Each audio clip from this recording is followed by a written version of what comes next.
all the talk about how Sarah Palin cannot handle herself with anybody other than a starry-eyed supporter, let alone someone challenging or adversarial. Our fourth story tonight, a fresh reminder that top of that ticket has its own shortcomings. John McCain sat down yesterday with the editorial board of the Des Moines Register in Iowa. He had a strategy here that apparently included opening with a dictator joke during a discussion of the bailout. And it kind of went downhill from there. This is just a not acceptable situation. I'm not saying this is the perfect answer. If I were dictator, which I always aspire to be, I would write it very different, a little bit differently. Got a pause for the laugh there, sir. Things did not improve with the asking of the questions, although he spent considerable time telling the editors he was a reformer, an enemy of the old boy network. That apparently slipped the senator's mind when he was asked about something else. Talk a little bit about the process you would go through in picking, your circle of closest advisors, your cabinet secretaries. I've been around Congress and the Senate since 1983. I know people. But it was Senator McCain's demeanor that drew national attention today and inspired headlines with words like testy, irritable, sarcastic. At one point, he was asked to confirm whether he, as a veteran politician and senior citizen, has always had health care paid for by taxpayers. I was out of the military for a while before I went to Congress, but, that's an interesting statement, isn't it? And I have never been an astronaut, but I think I know the challenges of space. So the answer is that most of my life in serving my country, I have had health care. I did go a period of time where the health care wasn't very good. Is that the POW reference there? Mr. McCain was also confronted about his dishonest claims that Governor Palin had opposed the bridge to nowhere and that Senator Obama had supported sex ed for young kids, even though that bill, backed by the Illinois PTA, specified age-appropriate education, such as teaching those young kids how to defend themselves against sexual predators.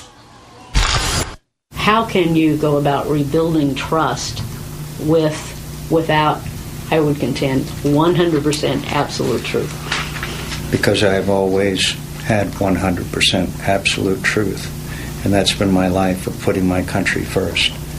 And I'll match that record against anyone's, and I'm proud of it. And an assertion that I've ever done otherwise, I take strong exception to. And you'll have to provide better proof than a bill that Senator Obama supported that clearly calls for the teaching of sex education of young children. Even something like the ad implying that the lipstick on a pig reference was to Governor Palin. That just seems like that's not worth your seriousness in this campaign. Well, that certainly is your opinion, and I respect your opinion, but it's not the facts. Always 100% absolute truth. In his own 2002 book, McCain berates himself in retrospect for lying to win the votes of Confederate flag supporters in South Carolina. McCain also less than 100% truthful when asked why he chose such an inexperienced running mate. Note, PTA membership counts, and he says mayor twice. Well, thank you, but I disagree with your fundamental principle that she doesn't have experience. She has been a mayor. She's been overseer of billions, I don't know how many billions of dollars of natural resources. She has been she's been a member of the PTA. She's been a governor. She's been a mayor. She has had vast experience on one of the fundamental challenges of America, and that's energy. I'm proud of her record, and it's not an accident that she's the most popular governor in America. You and I just have a fundamental disagreement, and I'm so happy the American people seem to be siding with me.